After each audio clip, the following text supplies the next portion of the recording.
پاکستان اور انڈیا کی اگر نیوکلیئر وار ہوتی ہے اور اگر کوئی بھی ملک نیوکلیئر اٹیک کرتا ہے تو جو پورا ملک ہے وہ ملبے کا ڈھیر بن جائے گا۔ نہیں، ایسا نہیں ہوگا کہ نیوکلیئر وار ہو اور نیوکلیئر بوم گرے یہاں تک کہ دونوں ملک ملبے کا ڈھیر بن جائیں، کیونکہ اس کا امپیکٹ پوری دنیا پہ ہوگا، ورلڈ وائڈ ہوگا اس کا امپیکٹ۔ آج تک جاپان پر ہی صرف بوم گرا ہے، ہیروشیما پر جو بوم گرا تھا وہ 15 کلو ٹن کا تھا، اور اگر پاکستان اور انڈیا کی نیوکلیئر وار ہوتی ہے تو ان میں سے کوئی ملک اگر کوئی بوم چلائے گا تو وہ زیادہ سے زیادہ 200 کلو ٹن کا ہوگا۔ اس 200 کلو ٹن کے بوم کا کیا امپیکٹ ہوگا اگر کوئی ملک چلاتا ہے؟ سب سے پہلے جب بوم گرے گا تو ود ان 1 سیکنڈ لائٹ کا ایک فلیش پیدا ہوگا جو 10 کلومیٹر کے ریڈیس کے اندر سب کی آنکھیں جلا دے گا، اور 20 کلومیٹر کے ریڈیس میں سب کو 3-4 منٹ کے لیے وہ اندھا کر دے گا، اور 2 سیکنڈ کے اندر وہ پن پوائنٹ لوکیشن، وہ ایگزیکٹ جگہ جہاں پر بوم گرا ہے، اس جگہ کا جو ٹیمپریچر ہے وہ 10 ملین ڈگری سیلسیس یا اس سے بھی زیادہ ہو جائے گا، اور اس کے گرنے کے 1 کلومیٹر کے اندر جتنی بھی چیزیں ہیں، بلڈنگز، انسان، گاڑیاں، کار،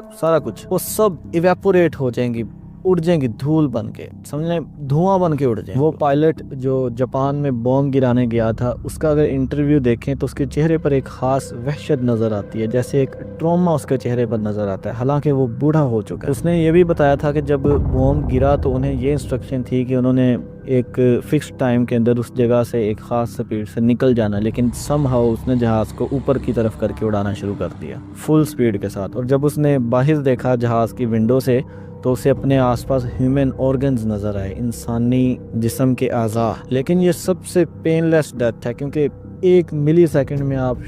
ایویپوریٹڈ، لیکن 10 کلومیٹر کے ریڈیس کے اندر آپ کے کپڑوں کو آگ لگ جائے گی اور آپ کو 1 ڈگری برنز بھی ہو سکتے ہیں۔ 2 سیکنڈ کے بعد ایک گولہ بنے گا فائر بال، اور پھر اس سے ایک مشروم کلاؤڈ بنے گا جو کہ 20 کلومیٹر تک اونچا ہوگا، اور ایک زوردار دھماکہ ہوگا جو 4 کلومیٹر کے ریڈیس میں ہر بلڈنگ کو گرا دے گا۔ ریڈیو ایکٹیو فال آؤٹ کب ہوگا؟ اسی کے اب گیم سٹارٹ ہوگی جب کور کے اندر 1000 کلومیٹر کی سپیڈ سے ہوا چلے گی تو وہ ہوا جس ڈائریکشن میں جائے گی 30-40 کلومیٹر کی رینج میں سارے ریڈیو ایکٹیو پارٹیکلز پھیل جائیں گے، بلڈ وومٹس، باڈی برن ہو جائے گی، وہ ریڈیشنز آپ کے جینیٹکس تک کو چینج کر دیں گے۔ اب دیکھیں نا جاپان میں جہاں پر وہ گرا تھا آج بھی وہاں پر کہتے ہیں کہ معذور بچے پیدا ہوتے ہیں، اسی لیے وہ جو آخری دور میں جنگیں ہونی ہیں، احادیث میں جس جنگ کو الملحمۃ العظمیٰ بھی کہا گیا ہے، اس کے بارے میں ہے کہ ایک